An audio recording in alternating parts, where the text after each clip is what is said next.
Capítulo 4. Movilización de defensa. 2 de enero, año 1 del Nuevo Mundo, Centro de Comando Central del Ministerio de Defensa, Tokio, Japón. Confirmada la orden de movilización de defensa del primer ministro.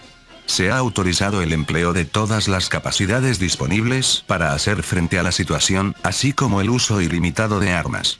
El jefe del Estado Mayor Conjunto, el líder de la llamada Fuerza Uniformada de las Fuerzas de Autodefensa, SDF, declaró esto en la sala de conferencias, después de colgar el teléfono de la línea directa con la residencia oficial del primer ministro. Aunque la aprobación de la dieta se posponga para después debido a la emergencia, existe la posibilidad de que nuestros movimientos se restrinjan una vez que comience la sesión.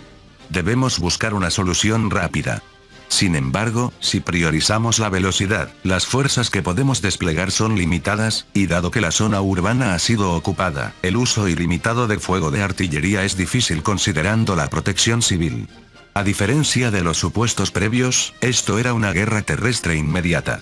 La estrategia fundamental de usar fuerzas marítimas y aéreas para retrasar y prepararse para un desembarco había colapsado. La política básica para las fuerzas terrestres será inmovilizar al enemigo en su zona de ocupación actual mediante el cerco, y luego eliminar su capacidad para continuar la guerra atacando sus líneas de suministro, para así forzar la rendición. El Ministerio de Asuntos Exteriores ha solicitado informalmente que capturemos al alto mando enemigo como prisionero para abrir un canal de negociación. Esa política es buena, pero ¿cuál es el estado del cerco? Es el área de responsabilidad de la segunda división, por lo que la estamos utilizando como fuerza principal. Actualmente, el tercer regimiento de infantería, que avanzó desde la base de Nayoro, la más cercana, está bloqueando las principales carreteras que salen de Eramachi, la Ruta Nacional 238 y la carretera prefectural 12. Sin embargo, priorizamos la velocidad de despliegue, por lo que la fuerza principal consiste en vehículos de alta movilidad y vehículos blindados ligeros. El segundo regimiento de tanques de la base de Kamifurano está listo para avanzar, pero su partida se ha retrasado debido a problemas de regulación del tráfico. Hay 3 carreteras principales que se extienden desde la zona urbana de Eramachi. La Ruta Nacional 238, que corre a lo largo de la costa, bordeando el centro de la ciudad y yendo al norte y al sur, y la carretera prefectural 12 que se bifurca desde allí hacia el interior. En teoría, si se aseguran estas 3, sería difícil el avance de una gran fuerza. Sin embargo, la ruta nacional que corre a lo largo de la costa es visible desde el mar, lo que convertiría a las fuerzas blindadas desplegadas en un objetivo fácil para el bombardeo naval. Dado que se espera que el despliegue del regimiento de tanques tarde, el 10º regimiento de maniobras de reacción rápida de la 11ª brigada avanzará para servir como principal fuerza de fuego directo hasta la llegada de los tanques. El cerco parece estar resuelto, pero ¿cómo abordaremos el reconocimiento de la situación enemiga? Si es posible, también será necesaria la evacuación de los ciudadanos restantes. Tengo una propuesta al respecto, ¿puedo hablar?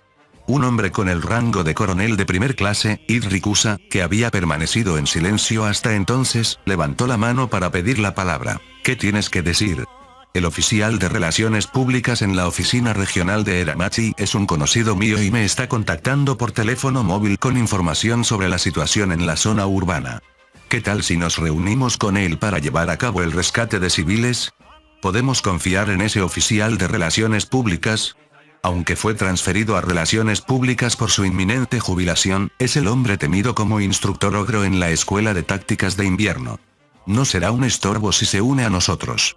Todos los presentes soltaron un gruñido de asombro ante el coronel de primera clase, que dijo que el instructor ogro de la Escuela de Tácticas de Guerra de Invierno no sería un estorbo. Te encomendamos el reconocimiento de la zona urbana a ti. Gracias. Comenzaré los preparativos inmediatamente. Dicho esto, el coronel se retiró de la sala de inmediato. La primera misión real de la Fuerza de Operaciones Especiales, SFG, no solo de la SFG. Mientras veían la espalda del hombre que se retiraba, los presentes reanudaron la confirmación de la operación. Para cortar la línea de suministro enemiga, llevaremos a cabo un ataque conjunto de la Fuerza Marítima y Aérea de Autodefensa contra el convoy. Participarán 6 aviones P-3C del segundo grupo aéreo de Achinoe, 4 P-1 del tercer grupo aéreo de Atsugi de la JMSDF, y 12 casas F-2 del tercer escuadrón de Yakuri de la JASTF. ¿Todos están equipados con misiles antibuque? ¿No es demasiado? Si todos van a plena carga, son 104 misiles de clase Harpoon, por simple cálculo. Se ha confirmado un buque enemigo que parece ser un acorazado Super Dreadnought. Dado que no está claro si un ataque con misiles antibuque puede dañar la sección vital part, del buque, realizaremos un ataque múltiple, también a modo de prueba para el futuro. ¿Y si aún así no se hunde? En la Guerra del Pacífico, hubo casos en que los acorazados perdieron capacidad de combate debido a incendios en la cubierta. Creemos que es posible neutralizar su capacidad de combate. Sin embargo, con los mapas marítimos convencionales inutilizables y la dificultad actual para operar submarinos, el hundimiento asegurado es complicado. La conclusión a la que llegaron, tras tener que debatir seriamente el problema de si un acorazado puede ser hundido por misiles antibuque que se discute periódicamente en internet, fue que, aunque la penetración de la sección vital es imposible, la capacidad de combate puede ser eliminada por incendios en la cubierta. El equipo de las SDF más capaz de hundir un acorazado con certeza son los torpedos pesados de los submarinos. Esto se debe a que el concepto básico no ha cambiado desde la época de la Guerra del Pacífico, y su potencia ha aumentado indudablemente con la adición de sistemas de guía. Sin embargo, el problema con los submarinos era que su operación requería mapas marítimos y carecían de movilidad estratégica. En particular, debido a la transferencia a un mundo desconocido, la profundidad del mar era completamente incierta. La conclusión de la JMSDF fue que era demasiado peligroso operar submarinos por el momento. Emergencia del Tercer Regimiento de Infantería que bloquea la Ruta Nacional 238 al sur de Eramachi. Una fuerza enemiga del tamaño de un batallón está intentando comenzar una invasión, y hemos entrado en estado de combate. Una oleada de tensión recorrió la sala de conferencias. 2 de enero, año 1 del Nuevo Mundo, Ruta Nacional 238, sur de Eramachi, Hokkaido, Japón. De verdad, es un problema con el vicealmirante. A ese nivel, es más cobardía que cautela. Nadie intentó detener al hombre que criticaba abiertamente a su superior. Tiene usted razón. Aferrarse a ese lugar y esperar las instrucciones del país. A propósito, conseguir permiso para un reconocimiento de la zona, es admirable, general de brigada. Claro. Dije que quería realizar un reconocimiento de la zona para construir posiciones defensivas y me lo permitieron, y no se restringió el tamaño de la unidad de reconocimiento. El hombre llamado general de brigada Ramwald, que reía a carcajadas en el asiento trasero del vehículo de mando, era un comandante conocido como Halcón. Odiaba y despreciaba al vicealmirante Arnold, comandante del cuerpo de desembarco, calificándolo de cobarde.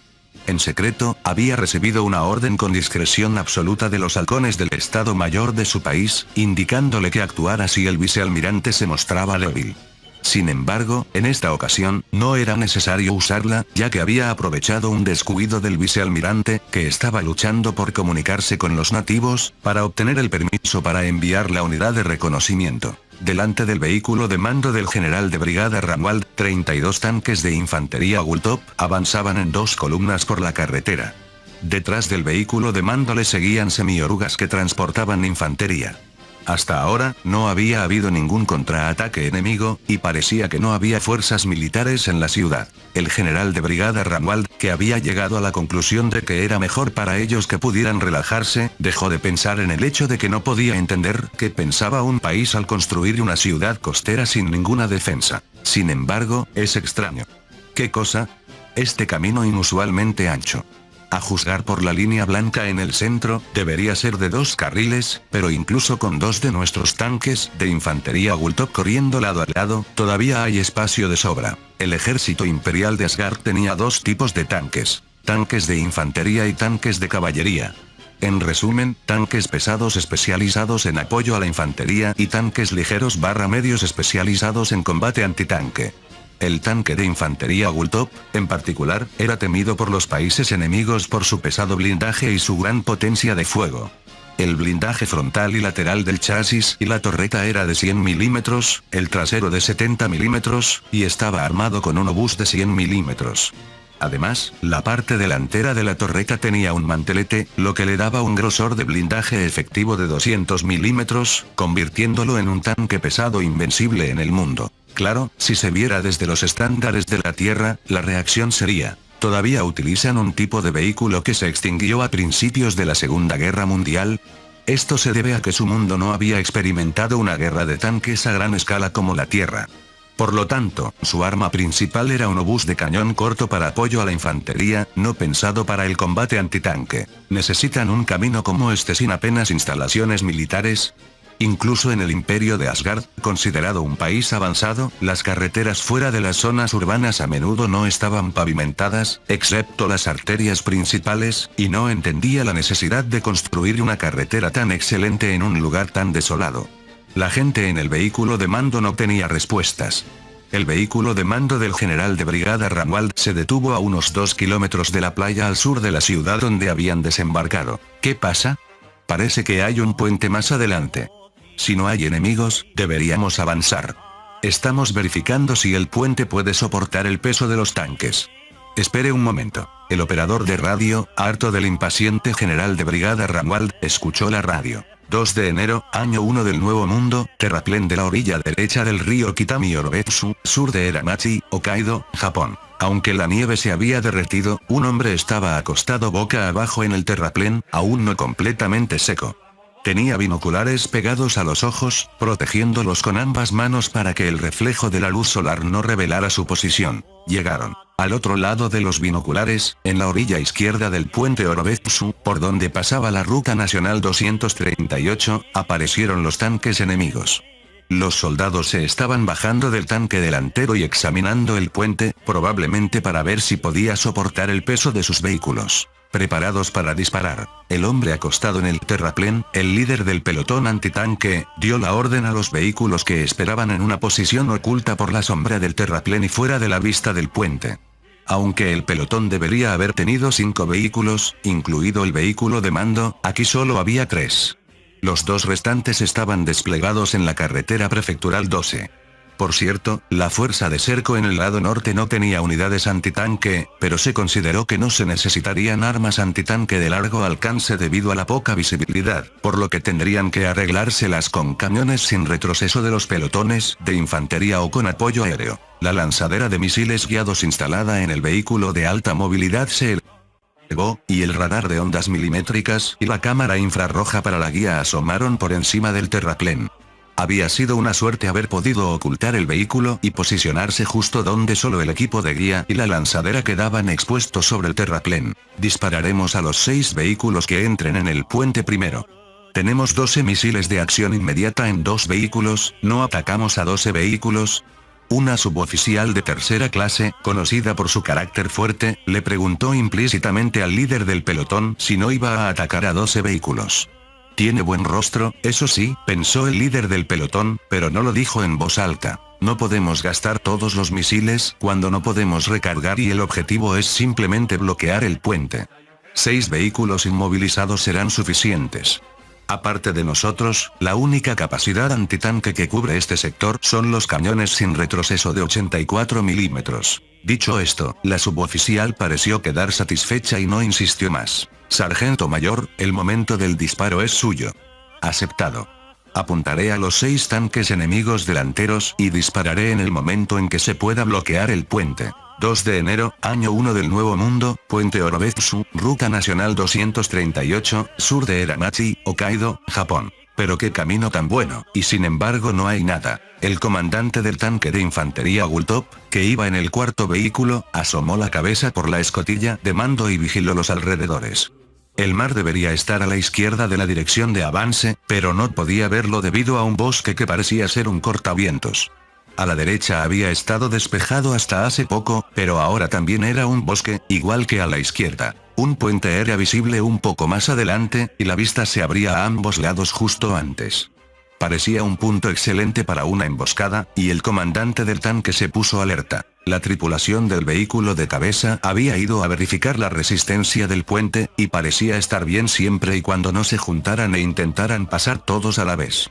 Los vehículos avanzaron de 2 en 2. Los 2 primeros habían cruzado, por lo que comenzaron a avanzar a su vez. Pero se dijo que no era la República de Oriase. ¿Cómo está la defensa de este país?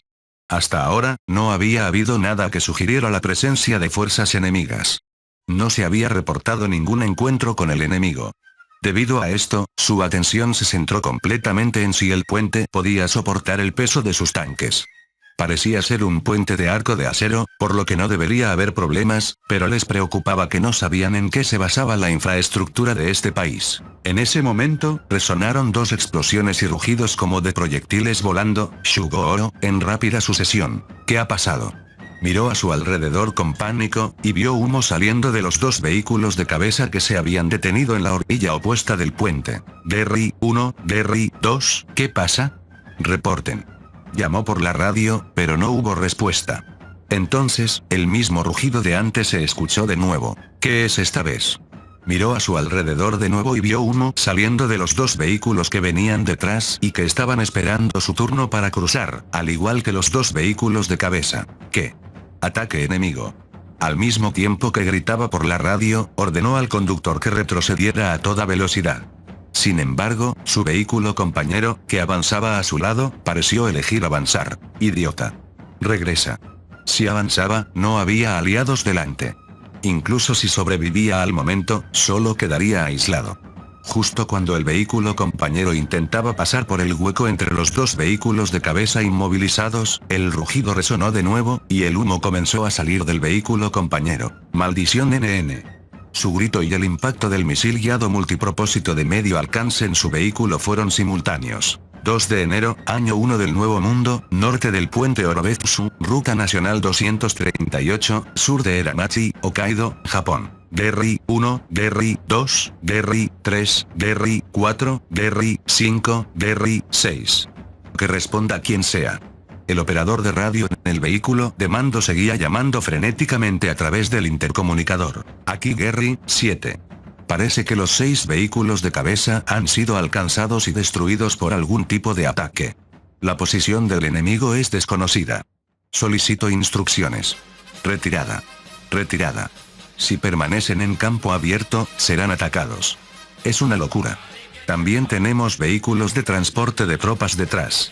La unidad había caído en el caos después de que 6 tanques de infantería Gulltop, que se enorgullecían de ser invencibles, fueran destruidos en rápida sucesión. Que no cunda el pánico. Ordenen a la unidad que se retire. Retrocederemos hasta el punto donde ambos lados son bosque. El operador de radio solicita apoyo a la marina. Que el bombardeo naval convierta toda la orilla opuesta en tierra quemada. La reprimenda del general de brigada Ramuald hizo que el operador de radio recuperara la calma, y la unidad recuperó la cohesión. Maldición. Esto es porque ese cobarde de Arnold no llama a la Fuerza Aérea para reconocimiento aéreo. El general de brigada Ramuald no pudo ocultar su frustración ante el primer daño significativo sufrido por su propia fuerza blindada, la cual había sido aclamada como invencible. Aún así, para lograr penetrar el blindaje del tanque de infantería Gulltop, parece que el enemigo posee un excelente cañón antitanque. Dado que se desconocía la posición del enemigo atacante, el general de brigada Ramuald determinó que habían sido atacados por cañones antitanque ocultos. En realidad, este juicio no era del todo incorrecto, ya que los misiles antitanque, con el tiempo, podrían considerarse sustitutos de los cañones antitanque. Lo que estaba mal en su juicio era su creencia de que la Fuerza Aérea y la Armada estaban disponibles para brindar apoyo. Fin del capítulo 4. Capítulo 5. Armamento moderno. 2 de enero, año 1 del Nuevo Mundo, residencia oficial del primer ministro, Londres, Gran Bretaña. Se estaba celebrando una reunión de emergencia del gabinete en la residencia del primer ministro británico, conocida como número 10 de Downing Street. Entonces, Japón ha sido invadido por la ya mencionada isla desconocida. Parece que una fuerza de desembarco de considerable tamaño ha tomado tierra. Parece que han logrado contenerla, y ahora pretenden asegurar la superioridad marítima y aérea para estrangularla. Según la información de reconocimiento de nuestras fuerzas, el nivel tecnológico del país parece ser el de la década de 1940, por lo que será fácil para Japón expulsar a los invasores por sí mismo. El primer ministro recibió el informe del ministro de Defensa. ¿Qué deberíamos hacer nosotros? Japón no es un miembro de la OTAN y no tiene un tratado de alianza directa con nuestro país. El ministro de Asuntos Exteriores respondió a la pregunta del primer ministro. No obstante, ambas naciones son aliadas de Estados Unidos y se les puede considerar cuasi aliadas ya que tenemos un acuerdo de adquisición y servicios recíprocos, AXA, con Japón. Ignorarlo podría afectar las relaciones futuras. Quizás deberíamos expresar condolencias y nuestra postura de solidaridad. El primer ministro intentaba optar por la solución más segura, pero el ministro de Defensa se opuso. Primer ministro, nuestro país también debería intervenir. Oye, ¿por qué ir tan lejos? Piénselo. Esta vez es Japón, pero tenemos un país beligerante que ataca de repente a naciones recién aparecidas, a solo 200 kilómetros al sureste de Londres. Ante esas palabras, el primer ministro se quedó inmóvil. Debemos aprovechar esta oportunidad para atacarlos a fondo junto con Japón. Pero no tenemos motivos para que nuestro país se una a la lucha, aparte de apoyar a Japón. Sí, los tenemos. El primer ministro dudó, reacio a ejercer el derecho de autodefensa colectiva con Japón sin una razón clara, pero el ministro de Asuntos Exteriores lo refutó sin rodeos. ¿Cuál? Nuestro país participó en las fuerzas de la ONU durante la Guerra de Corea, y esa participación continúa hasta hoy. El comando de retaguardia de esas fuerzas se encuentra en Japón, y hemos firmado un acuerdo sobre el estatuto de las fuerzas, SOFA, con Japón. ¿Y eso qué tiene que ver? Japón está siendo atacado actualmente por un país de identidad desconocida, ¿verdad? Sí. El hecho de que sea de identidad desconocida significa que podría ser Corea del Norte. Eso es un argumento demasiado extremo. Es el gato de Schrödinger en la caja. Mientras exista la posibilidad, no se puede descartar. En este punto, un argumento tan extremo de podría ser Corea del Norte era más útil que decir simplemente, ya no podemos hacer la vista gorda ante una agresión unilateral contra Japón. Serviría como una excusa para el uso de la fuerza. En cualquier caso, debemos considerar nuestra propia postura de defensa. Incluso si se encontraran todas las naciones, si no están dentro de nuestro rango de búsqueda actual, nuestros aliados aparte de Estados Unidos no servirán de nada. ¿Significa esto que la cooperación con Japón es esencial? Ahora seremos países vecinos, y la escala económica de Japón es asombrosa en comparación con otros países encontrados. También debemos considerar un marco multilateral con las otras naciones vecinas que han aparecido. Aunque habían salido de la Unión Europea, las limitaciones geográficas eran ineludibles, y había una necesidad urgente de cambiar las fuertes relaciones que tenían con las naciones europeas en términos de seguridad y economía. El gabinete estuvo de acuerdo en este reconocimiento y, como primer paso, decidieron en privado utilizar la fuerza militar contra la nación desconocida que invadió Japón, notificándolo a Japón. 3 de enero, año 1 del Nuevo Mundo, Sala de Comando de Operaciones del Estado Mayor General, Capital Imperial de Agalda, Sacro Imperio de Asgard. El Estado Mayor General, el cerebro del ejército considerado el más fuerte y grande del mundo, no era el tipo de edificio de sólida arquitectura tradicional que uno podría imaginar, sino un edificio de hormigón armado de 5 pisos, sin adornos. Esto se debía a que la mentalidad de no gastar dinero en cosas innecesarias estaba profundamente arraigada en el ejército, cuya financiación siempre estaba bajo presión debido a la guerra de más de 200 años con la República de Oriase. La sala de comando de operaciones era la sala más importante de ese edificio, donde se reunían los comandantes de cada rama militar para dirigir la guerra. Ahora, todo el esfuerzo de esta sala se centraba en la operación de desembarco en la nación desconocida, que había reemplazado la operación original de desembarco en la República de Oriase. Sin embargo, que se retiren después de que 6 tanques de infantería fueran destruidos, me parece que el general de brigada Ranwald es sorprendentemente ineficaz. No, aquí deberíamos alabar el cañón antitanque enemigo. Nunca se me hubiera ocurrido que penetrarían el blindaje de un Gulltop. Aunque haya sido penetrado, dudo que haya sido por el blindaje frontal de la torreta. Si fue una emboscada a corta distancia, podría ser posible. Apuesto a que fue un descuido del general de brigada. Los informes desde el lugar llegaban de forma fragmentada por radio, por lo que no se conocían los detalles. Lo único que sabían era el informe del general de brigada Ranwald. 6 tanques de infantería fueron destruidos, y la invasión se detuvo temporalmente. No tenían información de que habían sido atacados unilateralmente sin poder encontrar al enemigo, pero ese Arnold se esconde como una tortuga. Absolutamente.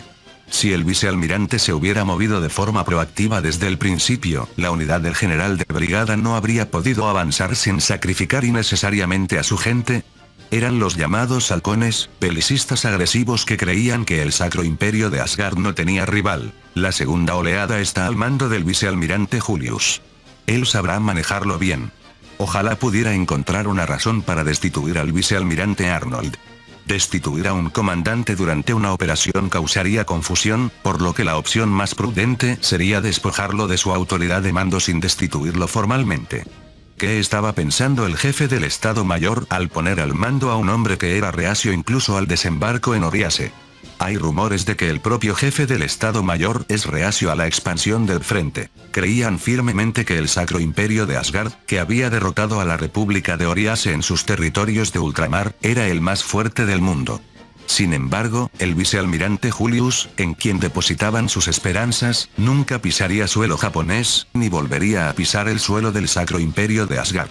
3 de enero, año 1 del Nuevo Mundo, mar entre Hokkaido y el Sacro Imperio de Asgard, altitud, 12.000 metros. Un solo avión gris volaba en el cielo a 12.000 metros de altitud, antes del amanecer. Era un caza F-35A de la Fuerza Aérea de Autodefensa, JASDF, de la base aérea de Misawa. Debajo, en el mar, un convoy de barcos que se creía que transportaba refuerzos enemigos avanzaba. 4 acorazados, 4 cruceros pesados, 2 cruceros ligeros, 8 destructores y numerosos buques de transporte. La misión del F-35 no era atacar, sino realizar reconocimiento para designar objetivos y medir los efectos del ataque. Se había llegado a la conclusión, basándose en la información de radio, que el radar enemigo era rudimentario y no podía detectar el F-35, por lo que este se posicionó abiertamente sobre el convoy. De todos modos, había información de que los aviones enemigos probablemente no podrían alcanzar esta altitud, por lo que no había peligro incluso si era detectado. En la gran pantalla de la cabina del F-35 se mostraban las fuerzas aliadas desplegadas en esta zona marítima y las fuerzas enemigas conocidas, con su ubicación, número y detalles, como si fuera un mapa de un juego. Ha comenzado. El piloto murmuró para sí mismo mientras miraba. Sentía pena por no poder verlo directamente. Era la andanada de misiles antibuque de 12 cazas F-2. El objetivo del ataque inicial eran los 14 buques de guerra, excluyendo los acorazados. El número de misiles disparados fue de 18, uno por cada barco, más un misil adicional para cada crucero pesado. El piloto activó el sistema de puntería electro-óptico, EOS, y amplió la imagen de uno de los cruceros pesados. Se suponía que el Ministerio de Defensa también estaba viendo la imagen transmitida. La transmisión de imágenes de reconocimiento en tiempo real era el sistema que había llevado a la JASDF a disolver su escuadrón de reconocimiento. Lo mismo era posible con los F-2 equipados con Sniper Targeting Pods, lo que significaba que la mitad de los cazas propiedad de la JASDF podían hacer lo mismo. No había razón para mantener una unidad especializada en reconocimiento táctico. Nominalmente, el escuadrón de reconocimiento había cambiado sus aviones por drones RQ-4 Global Hawk, y seguían en la base de Misawa, pero era una unidad de la que nadie sabía realmente a qué se dedicaban habitualmente. Impacto. Cuando 2 pequeños proyectiles impactaron simultáneamente en el crucero pesado que se mostraba, la pantalla de Leox se volvió blanca por un instante. El piloto hizo un zoom hacia afuera para mostrar todo el convoy. ¡Qué puntería! Todos los proyectiles impactaron. Parecía que todos los misiles aire-superficie antibuque ASM-2, tipo 93, disparados desde el F-2 habían impactado y funcionado. Había una desventaja en el uso exclusivo de la guía inercial, ya que el GPS no se podía usar para la guía intermedia, pero disparar a una distancia de 50 kilómetros no pareció ser un problema. Vaya, el crucero pesado se hundió primero. El crucero pesado que recibió 2 impactos se hundió más rápido que el crucero ligero. Sin embargo, la mayoría de los destructores, que se estimaban en la clase de 2.000 toneladas, parecieron hundirse o quedar inoperables con un solo impacto. Bien, ¿qué pasará con el plato principal? Diciendo eso, el piloto hizo zoom con el EOS, esta vez sobre el acorazado. 3 de enero, año 1 del Nuevo Mundo, mar entre Hokkaido y el Sacro Imperio de Asgard, buque insignia de la flota, acorazado Surge. Crucero pesado Nashorn hundido. Crucero ligero Emil gravemente dañado, sin esperanzas de corregir la escora. Crucero pesado Girle, toda la tripulación abandone el barco. 32º Escuadrón de Destructores, todos los barcos hundidos o inoperables. Informes desastrosos llegaban uno tras otro al comandante de la flota. La miseria se intensificaba ya que los barcos atacados se iluminaban brillantemente con el fuego en el mar oscuro, antes del amanecer. Comandante. Todos los buques de escolta, incluyendo los cruceros pesados, han sido aniquilados. La flota está completamente expuesta. El oficial de Estado Mayor intentó sugerir implícitamente la retirada, pero el comandante no creía que el enemigo les fuera a dejar escapar tan fácilmente. Objeto volador desde el babor delantero. Viene directo hacia nosotros. Combate antiaéreo. Derríbenlo. A la orden del capitán, las ametralladoras comenzaron a disparar al unísono, pero no acertaron en absoluto. Esto se debía a que el objetivo era demasiado pequeño y se acercaba a una velocidad casi 2 o 3 veces superior a la que ellos imaginaban al oír la palabra avión. El objeto volador se elevó bruscamente una vez, luego se precipitó hacia el centro del casco, impactando y explotando en la chimenea. No tenían forma de saberlo, pero el punto de impacto se había designado como la fuente de calor más intensa, por lo que impactó en la chimenea, que estaba caliente por el escape. Incendio en los alrededores de la chimenea de proa. El tercer y quinto cañón antiaéreo están gravemente dañados y en llamas. Como resultado del gran agujero abierto en la base de la chimenea, los gases de escape también salían a borbotones, lo que dificultaba conocer con precisión la situación de los daños. Sala de máquinas. La sala de máquinas está a salvo. El capitán preguntó con urgencia. Si la sala de máquinas estaba dañada, existía el riesgo de una disminución de la velocidad o, en el peor de los casos, la inoperatividad. La sala de máquinas no está dañada. Sin embargo, el humo está obstaculizando los esfuerzos de extinción de incendios. Es posible que tengamos que detener las calderas de la primera y segunda sala de máquinas. Este barco tenía 4 salas de máquinas. La primera y la segunda utilizaban la chimenea de proa y movían las 2 hélices de estribor, y la tercera y la cuarta utilizaban la chimenea de popa y movían las 2 hélices de babor. Sin embargo, la disposición no estaba tan pensada como para llamarla disposición de desplazamiento, shift disposition, ya que cada sala de máquinas estaba concentrada. Intensifiquen la vigilancia del perímetro. Esto podría no ser el final. Informe. 4 objetos voladores idénticos al anterior se acercan de nuevo. ¿Qué? Los cañones antiaéreos comenzaron a disparar de nuevo, pero dado que su número se había reducido, era aún menos probable que impactaran. Esta vez, los ASM-2, a los que se les había asignado una posición de impacto, se precipitaron y detonaron con precisión en el puente, la segunda chimenea, la línea de flotación de proa y la línea de flotación de popa, lo que provocó que la flota perdiera su capacidad de mando. 3 de enero, año 1 del Nuevo Mundo, Centro de Comando Central Subterráneo del Ministerio de Defensa, Tokio, Japón. Aún con 5 impactos, no se hunde. Parece que ha perdido su capacidad de combate y navegación, por lo que es una destrucción efectiva, pero la armadura de la sección vital parece no haber sido penetrada. En este punto, es doloroso que no hayamos producido en masa el ASM-3A debido a problemas de alcance. Definitivamente, se necesitan torpedos pesados de submarino para hundirlos con seguridad.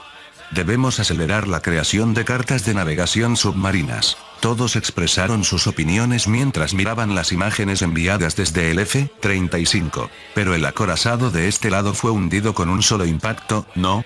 ¿Te refieres al que se usó para probar el impacto de un ASM-2 contra la torreta principal? Nunca pensé que lo penetraría. Quizás no era un acorazado, sino un crucero de batalla. Su forma también es diferente de la del barco que está resistiendo. Parece que el otro barco con la misma forma también fue penetrado por un ASM-2 en su sección vital, así que es una suposición razonable. Después de eso, se discutió la robustez de los acorazados y las contramedidas, pero la conclusión fue que solo un ataque masivo con misiles antibuque o el uso de torpedos pesados de submarinos serviría.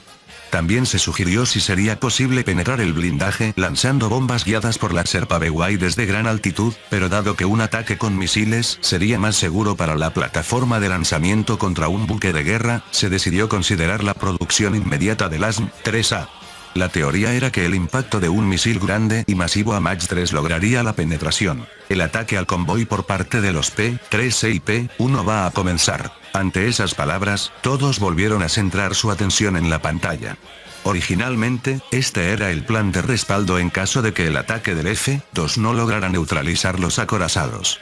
Sin embargo, dado que el número de buques de transporte era mayor de lo esperado, se decidió, a pesar de lo costoso, reducir el número mediante un ataque con misiles. 3 de enero, año 1 del Nuevo Mundo, cuartel general del primer cuerpo de ejército del Sacro Imperio de Asgard, Eramachi, Hokkaido, Japón. A pesar del problema de que 6 tanques de infantería fueron destruidos en la unidad del general de brigada Ramwald, que partió con la fuerza principal de su brigada blindada a pesar de que solo se le había autorizado el reconocimiento de la zona, no hubo más movimientos ni ataque nocturno después de eso. Fue un tiempo de calma, como si la batalla en la que 6 tanques de infantería fueron destruidos nunca hubiera ocurrido. Incluso en medio de esto, el vicealmirante Arnold y su personal en el cuartel general del Cuerpo de Ejército intentaban comunicarse con los habitantes locales que habían acogido. El cuartel general del Cuerpo de Ejército estaba utilizando convenientemente unas instalaciones que parecían ser una escuela y que habían escapado de la destrucción por bombardeo, por lo que estaban utilizando el gimnasio como centro de detención para los habitantes locales. Sin embargo, me doy cuenta de que la mayoría son personas mayores. Ya que hay una escuela en la ciudad, no debe ser un lugar donde solo vivan personas mayores. Lo más probable es que no pudieran escapar a tiempo. Supongo que las personas socialmente vulnerables son iguales en cualquier país. Pero, aunque no es una ciudad muy grande, no puedo entender el poderío nacional de este país que ha construido una escuela lo suficientemente grande como para ser un cuartel general para nuestro cuerpo de ejército. También me preocupa que el tanque de infantería Gultop fuera destruido tan fácilmente. El jefe de gabinete mostró una expresión de preocupación al vicealmirante Arnold. ¿Viste el mercado que estaba en el área urbana? No. No lo vi. A pesar de que esta ciudad debe ser claramente una zona fronteriza, estaba repleta de bienes, y había un vasto terreno baldío con líneas pintadas a un lado. También había coches estacionados. Debe ser un aparcamiento para visitantes. Los ciudadanos comunes poseen automóviles. En el Sacro Imperio de Asgard, los automóviles existían y, por supuesto, eran muy utilizados por el ejército. Sin embargo, estaban lejos de poder motorizar todo el ejército, y la posesión individual de un coche era algo exclusivo de una pequeña élite adinerada. De hecho, varios de los detenidos aquí intentaron huir en coche, ¿no es así? Me molesta admitirlo, pero esos vehículos también eran mucho más sofisticados que los de nuestro ejército. Todos arrancaban el motor al girar la llave, se podían conducir con una sola mano incluso detenidos, tenían aire acondicionado e incluso dispositivos de visualización eléctricos incomprensibles. Estaban a años luz de los vehículos de su ejército, que requerían arrancar el motor girando una manivela, a veces ni siquiera podían girar la dirección con ambas manos a la fuerza estando detenidos, y cuya temperatura solo se podía ajustar abriendo y cerrando las ventanas. Puede que nuestro país haya pisado la cola de un tigre. El vicealmirante Arnold se sintió abatido ante la magnitud del enemigo aún invisible. Precisamente por eso, debemos acelerar la comunicación con la población local. Si no lo hacemos, ni siquiera podremos rendirnos. El jefe de gabinete le dio un ánimo que no era en absoluto reconfortante. Al escucharlo, el vicealmirante se rió levemente y se puso de pie. Tienes razón. Debemos encontrar la manera de negociar con el oponente, de lo contrario, solo tendremos que seguir luchando hasta que los exterminemos. En ese momento, el oficial de comunicaciones entró en la sala con el rostro pálido y visiblemente alterado. ¿Qué sucede? Una comunicación de emergencia del Estado Mayor. El convoy que se dirigía hacia aquí como segunda oleada ha sido completamente aniquilado, incluidos los buques de escolta. El silencio llenó la habitación. ¿Aniquilación total? Sí, aniquilación total en el sentido literal. La segunda oleada no vendrá, y tampoco habrá apoyo de la Marina. El vicealmirante Arnold se dejó caer en su silla sin fuerzas. ¿Un ataque enemigo? Parece que sufrieron un ataque aéreo. ¿Qué está haciendo la Fuerza Aérea?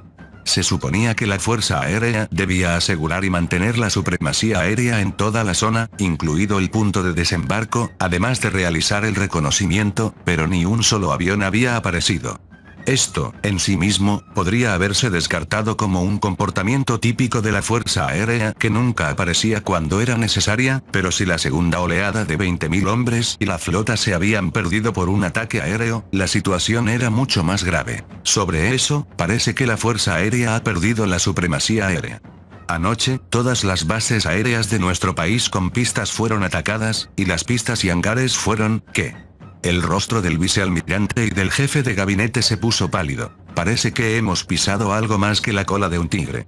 En las palabras del vicealmirante se filtraba el temor de que el imperio estuviera a punto de colapsar. 3 de enero, año 1 del Nuevo Mundo, residencia oficial del primer ministro, Tokio, Japón. El primer ministro sorbía su sopa mi, un tipo de sopa japonesa con mochi, mientras recibía explicaciones del ministro de Defensa y otros funcionarios del Ministerio de Defensa. En primer lugar, la seguridad de la supremacía aérea no es un problema. Mantenemos el estado de scramble habitual con la base aérea de Chitose, y hasta ahora hemos derribado 2 aviones enemigos que intentaron acercarse a Eramachi. Además, anoche, el Reino Unido llevó a cabo ataques aéreos y ataques con misiles Tomahawk de la Armada contra las bases aéreas enemigas, lo que parece haber provocado que el enemigo perdiera la mayor parte de su capacidad de operar aeronaves. Respecto a la propuesta del Reino Unido de ejercer el derecho de autodefensa colectiva, Japón se reservó una respuesta formal debido a problemas con la interpretación constitucional, pero lo toleró tácitamente con una interpretación oportunista. La constitución japonesa no tiene nada que ver con que el Reino Unido ejerza sus derechos por su cuenta. En respuesta, el Reino Unido utilizó cazas F-35B y misiles de crucero Tomahawk para atacar las bases aéreas enemigas simultáneamente. Originalmente, los Tomahawk no deberían haber podido utilizarse sin GPS ni mapas digitales, pero las fuerzas estadounidenses en Japón y las fuerzas estadounidenses en el Reino Unido habían creado mapas digitales con aviones, lo que permitió la guía mediante navegación inercial y cotejo con el mapa digital. Sin embargo, viendo esto, fue una suerte que fuéramos nosotros los atacados. Si el Reino Unido hubiera sido atacado, no habríamos podido hacer nada, dijo el primer ministro mientras comía mochi soplando. Por cierto, aunque se había preparado SNI para todos, solo el primer ministro estaba comiendo. El ataque al convoy enemigo también fue un éxito, y hemos asegurado la superioridad marítima. Actualmente, mantenemos la vigilancia y la operación de rescate de los residentes atrapados en Eramachi está en curso. Gracias al ataque británico contra el país enemigo y al apoyo de información de las fuerzas estadounidenses en Japón, el avance es fluido. No sería imposible terminar la situación antes de que el Parlamento dé su aprobación. Originalmente, un desembarco enemigo en territorio nacional habría activado sin duda el Tratado de Seguridad entre Estados Unidos y Japón, pero como se había perdido el contacto con Estados Unidos continental, no podían iniciar el combate. Por ello, las fuerzas estadounidenses en Japón se habían limitado únicamente al apoyo de información. El trabajo no termina con el rescate de los residentes, así que mantengan la guardia alta. Somos conscientes de ello, pero, las negociaciones diplomáticas son imposibles en la situación actual. Creemos que es necesario destruir completamente la capacidad de ataque del enemigo. ¿Un ataque a las bases enemigas? Depender solo del Reino Unido tampoco es lo ideal, consideren las opciones, pero yo decidiré si se ejecutan. Entendido. El final de la reunión coincidió con el primer ministro terminando su SNI. Fin del capítulo 5. El link a la historia del autor estará en la descripción.